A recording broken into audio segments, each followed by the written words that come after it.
Joining us next, we have Associate Professor of Biology, Dr. Susan Glenn, and Student Lounge Technician, Amanda Cancelmo. They are co-chairs of Kotoricon, a unique annual convention held at Rowan College at Gloucester County. Thank you both so much for joining us today. Oh, thanks for having us. This is exciting. We're pleased you could be here. So, Dr. Glenn, I suppose I should start out by asking you, what is Kotoricon? Oh, Kotoricon is the happiest day on campus. It's a small anime convention with about 1,000 people come. The students have organized it as a charity fundraiser, so a lot of students show up to help. And we have people in costumes like you'd find at a Comic-Con. We have bands that are celebrating Japanese music, pop music. We have video game rooms where people can play the games. We have voice actors that fly in who have put the voices to go with people's favorite anime.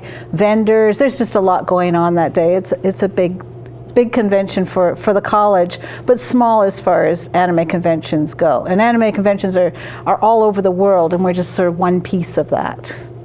Now, you mentioned this being a big event for the college, and with a big event comes a lot of coordination and planning. Amanda, I understand that you are responsible for organizing the volunteers for this year's Kotoricon.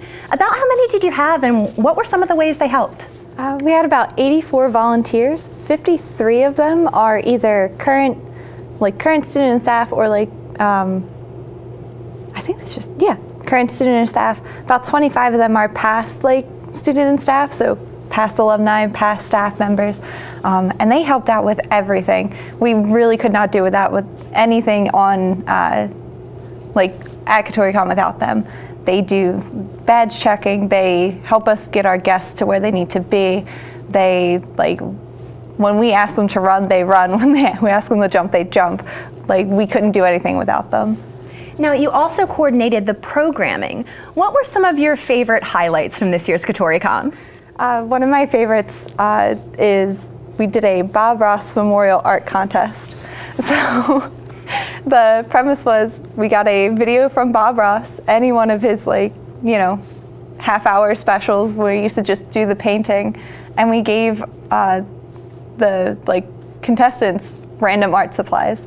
So somebody got macaroni and glue, somebody got finger paints, we got markers, crayons, anything that we could think of, they got.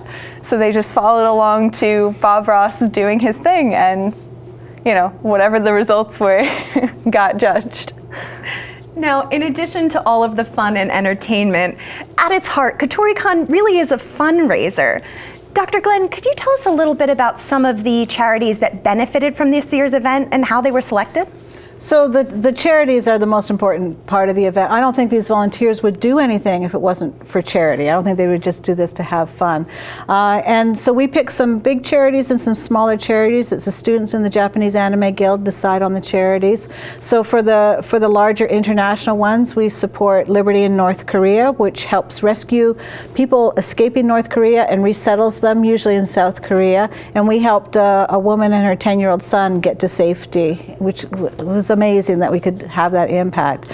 We also are supporting the Hispanic Federation this year, which has a big fund to help people in Puerto Rico. And then more locally, some people might be aware of Mothers Matter, which is a charity that helps women who need assistance in the area.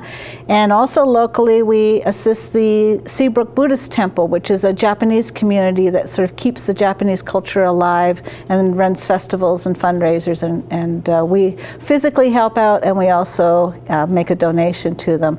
And our last donation this year is to a scholarship endowment. So we have the Kotoricon Scholarship, which goes to a student who has shown some sort of community service and interest in helping in their community. Now, I understand this is your 9th Kotoricon. What stood out as particularly memorable to you about this year?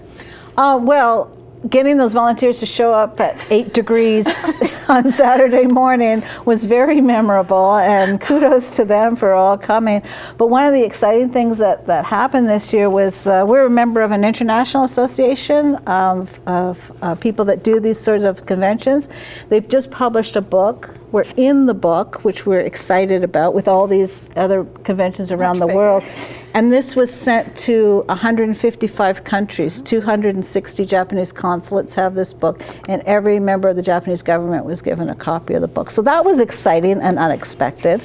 Other fun things we had going on that stood out for me, we had tuned the grand piano and Fine Arts Center, and one of our voice actors, James Carter Cathcart, who does voices from Pokemon. He's in Team Rocket, does Meowth and James if you follow Pokemon. But he's also an amazing musician, and he did a piano recital on the main stage of Fine Arts Center. And we also had a string quartet, which played music from anime and music from video games. They came down from New York. They're called Spellbound Strings, and that's a new event that we had, and that was really fun. It was very different. When normally we just have rock bands playing, so these were quite different musical events. Well, I guess the question is, can we count on a 10th Kotoricon? And if so, how do people stay informed? Well, we are planning the 10th. We already started planning. We have our theme for the 10th one, which is mecha, which are Japanese robots. So we're taking a robotic theme this year. We're pretty excited about that. And our website is kotoricon.org. So as we put together the pieces, we will put them on the website. Well, it sounds like a really fun event that benefits some remarkable causes. Thank you both for coming by to tell us about it. Well, thanks for giving us the opportunity. Thank you.